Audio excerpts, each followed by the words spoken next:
अस्सलाम वालेकुम। शुरू अल्लाह के नाम से जो बड़ा मेहरबान निहायत रहम वाला है। दोस्तों, आज मैं लेकर आई हूँ गाजर का हलवा। बहुत मज़ेदार है, बनाना आसान है। हमेशा आपको आसान तरीके से बताती हूँ और इंशाल्लाह आसान तरीके से ही बताऊंगी। पिस्ता लिया है हलवे में डालने के लिए, बादाम लिया है, गाजर 1 किलो धोकर कद्दूकस कर लिया है, 2 गिलास दूध लिया है, 250 ग्राम खोया लिया है, 2 इलायची लिया है, 4 खाने का चम्मच देसी घी लिया है। आप चाहे बनास्पति घी भी ले सकते हैं। पतीला लिया है, 4 खाने का चम्मच देसी घी डाला है। देसी घी गर्म हो जाए, गाजर डाल दें। गाजर को इतना पकाएं कि पानी खुश्क हो जाए।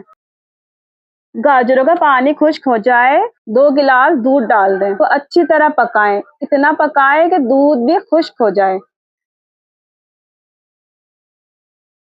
दूध खुश्क हो जाए, चीनी डाल दी, अच्छी तरह भून लीजिएगा। चीनी डाल दीजिए, अच्छी तरह भून लीजिएगा। अब मैंने नट्स डाले हैं और इलायची साबुत डाला है, पिसा हुआ पाउडर नहीं डाला है। आप अपने हिसाब से नट्स कम ज्यादा कर सकते हैं। ये रहा गाजर का हलवा तैयार है। 250 ग्राम खोया लिया है, ऊपर से सजा दिया है। बहुत ही मजेदार गाजर का हलवा है, आप जरूर ट्राई करिएगा। बहुत आसान तरीके से मैं हमेशा बताती हूँ। लाइक, सब्सक्राइब, कमेंट करिएगा।